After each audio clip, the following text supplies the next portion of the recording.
Características físicas del flujo vaginal.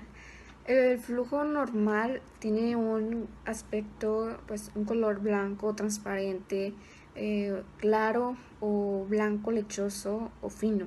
El flujo normal no tiene color y se produce en pequeñas cantidades. Su consistencia suele ser espesa o ligera. El flujo anormal puede llegar a tener una variedad de colores que serían amarillo, verde, sanguinolento, gris, marrón y pues otros colores que no suelen verse. Esto pues lo convierte en un color anormal. Su consistencia puede ser cremosa, entrecortado, acuoso, incluso suele decirse que puede parecer leche cortada. El olor puede tener un olor muy fuerte como a pescado o como un olor metálico o putrefacto, incluso también se puede tener ese tipo de olores. Comienza a producirse en cantidades muy exageradas a como suele ser normal.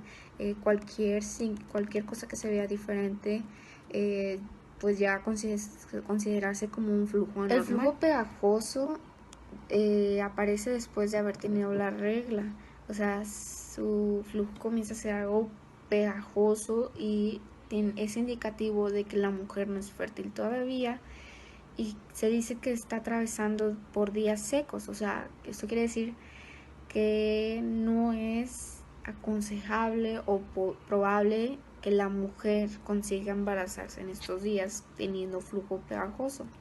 El flujo amarillo-verde, si es espeso o se acompaña de un mal olor, puede indicar problemas de salud en la zona vaginal. Generalmente indica infecciones vaginales. A continuación les voy a dar una pequeña explicación de lo que es los cambios en la secreción vaginal basándome en los días del periodo. En el primer día de la menstruación suelen tenerse los niveles de estrógeno y progesterona muy bajos. El estrógeno es el encargado de producir el flujo cervical, entonces como se encuentran muy bajos, casi no se produce y aún así aunque se produciera no somos capaces de observarlo a simple vista porque tenemos nuestro periodo. Después del periodo los niveles siguen estando muy bajos, aunque se elevan, pero siguen estando bajos y casi no se producen. Entonces no se nota el fluido cervical por unos cuantos días. Después, al momento de la ovulación, el estrógeno aumenta, entonces la vagina se pone más húmeda, puede ser el flujo más espeso y pegajoso, blanquecino, nublado. Esto se nota mucho porque se encuentra seco en la ropa interior. En un ciclo normal de 28 días, el fluido se puede notar por primera vez en los 9 o 10 días. Alrededor de la ovulación se produce mucho más flujo cervical. Es cuando la vagina ya está muy húmeda y el flujo se encuentra más acuoso por el alto contenido de agua que tiene.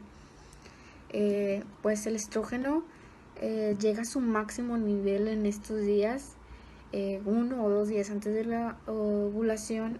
El flujo cervical se asemeja, o sea, se parece a la clara de huevo y la cantidad de flujo vaginal en esos momentos, o sea, alrededor de la ovulación, es diferente en cada persona, pero puede ser producido 10 o 20 veces más que en otros puntos del periodo. O sea, a comparación del primer día del periodo se produce 10, 20, 30 veces más que ese día, porque es cuando ya se encuentran mucho los niveles de estrógeno.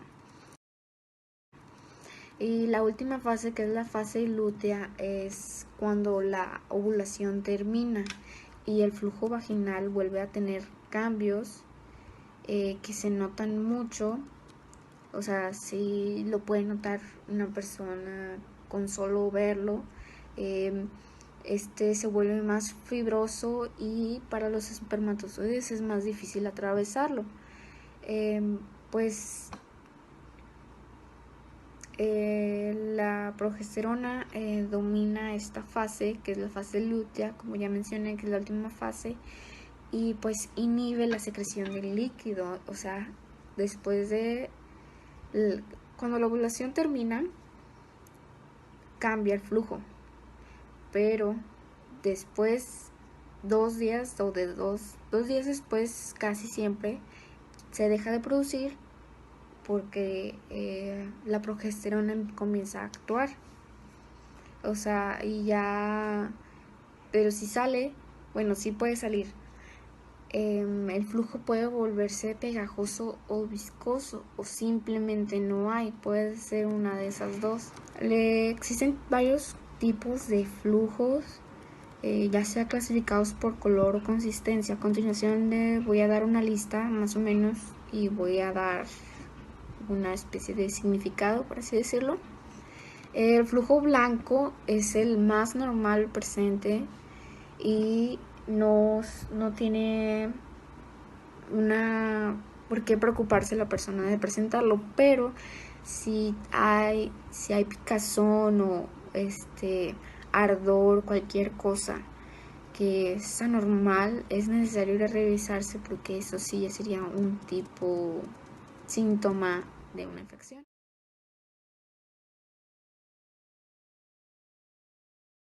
Buenas tardes, mi nombre es Yanixia Flores Aranda y a mí me tocó exponer sobre las características químicas del líquido vaginal normal. La vagina se mantiene sana y limpia mediante algunos sistemas protectores, siendo el más habitual de ellos el mantenimiento de un medio ácido que se mantiene así gracias a la acción de una bacteria que se encuentra presente en la flora habitual de la mucosa vaginal. Estas bacterias, llamadas lactobacilos o bacilos de Döderlein, se alimentan del glucógeno, que es azúcar, que se almacena en las células de la pared vaginal y lo metabolizan convirtiéndolo principalmente en ácido láctico y peróxido de hidrógeno, entre otras sustancias, lo cual contribuye a que la mucosa vaginal mantenga un entorno ácido con un pH de aproximadamente 4.0. Normalmente, bacterias, hongos y protozoos necesitan un entorno alcalino, un pH superior a 6.0, para sobrevivir, y además también utilizan el glucógeno para nutrirse. La presencia de lactobacilos en la vagina hace que todos esos organismos extraños que llegan hasta ella encuentren un entorno poco adecuado para su proliferación, por lo que una buena colonia de lactobacilos y otras bacterias que forman la flora bacteriana es indispensable para mantener la vagina libre de la mayoría de infecciones. Desde el contenido vaginal de la mujer virgen hasta el flujo patológico inespecífico, hay una gradación de color de contenido de leucocitos y de bacterias que han dado origen a clasificaciones en grados de pureza vaginal. Por clara y concisa, utilizamos la clasificación de Döderlein. Grado 1, lactobacilo solo, abundantes células vaginales. Grado 2, lactobacilo con gérmenes saprófitos o patológicos. Grado 3, gérmenes patológicos o saprófitos sin lactobacilos. En las características químicas normales no hay presencia de leucocitos. Su pH normal es de 3.5 a 4.5, que es efecto de la metabolización del glucógeno de las células de ácido láctico por acción de la flora de Döderlein, estrógenos, glucosaminoglucanos, algunas proteínas y componentes lipídicos, y también inmunoglobulinas A, E y M. Gracias.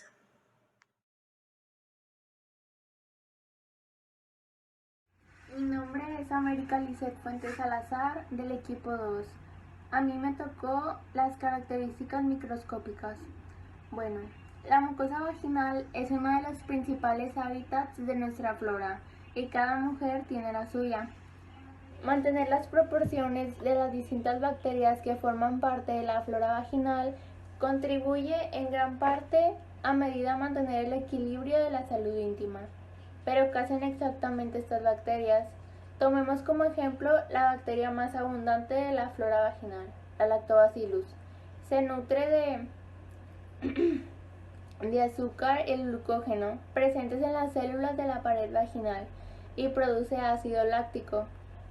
Los lactobacilos protegen a la flora vaginal porque con el ácido láctico que produce mantienen el pH y porque además controla la población de otros microorganismos posibles patógenos, limitando el acceso a los nutrientes. Además de infecciones vaginales por bacterias, también los hongos pueden invadir la mucosa. Es el caso de la candidiasis vulvovaginal. La proporción exacta de bacterias en la mucosa varía en cada mujer, ya que se ve afectada por varios factores, como el equilibrio hormonal o la edad. Además, algunos patógenos aprovechan una alteración del pH vaginal para producir infecciones, como la vaginosis bacteriana. Esta alteración del pH puede deberse a varios factores, como unos hábitats de higiene íntima inadecuados, el uso de antibióticos o el uso de tejidos sintéticos que pueden provocar, además, reacciones alérgicas locales. Para protegernos de las infecciones vaginales, limitando el acceso a los nutrientes. Además de infecciones vaginales por bacterias, también los hongos pueden invadir la mucosa. Es el caso de la candidiasis vulvovaginal. La proporción exacta de bacterias en la mucosa varía en cada mujer, ya que se ve afectada por varios factores, como el equilibrio hormonal o la edad. Además, algunos patógenos aprovechan una alteración del pH vaginal para producir infecciones, como la vaginosis bacteriana. Esta alteración del pH puede deberse a varios factores, como unos hábitats de higiene íntima inadecuados, el uso de antibióticos o el uso de tejidos sintéticos que pueden provocar, además, reacciones alérgicas locales. Para protegernos de las infecciones vaginales y reproducción adecuada de las bacterias, se recomienda probióticos vaginales.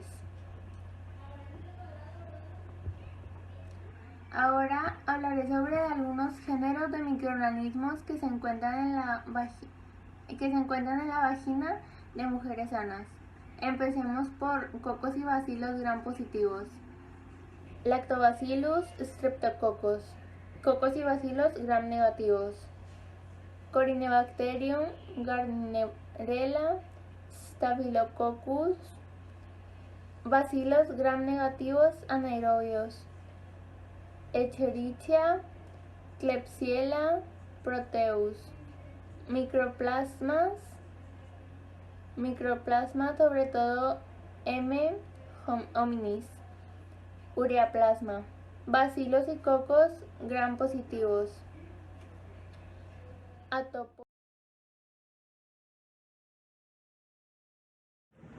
Bueno, yo soy el alumno Eric David Félix Carranza. Yo voy a hablar sobre las patologías que se pueden encontrar en un análisis de líquido vaginal.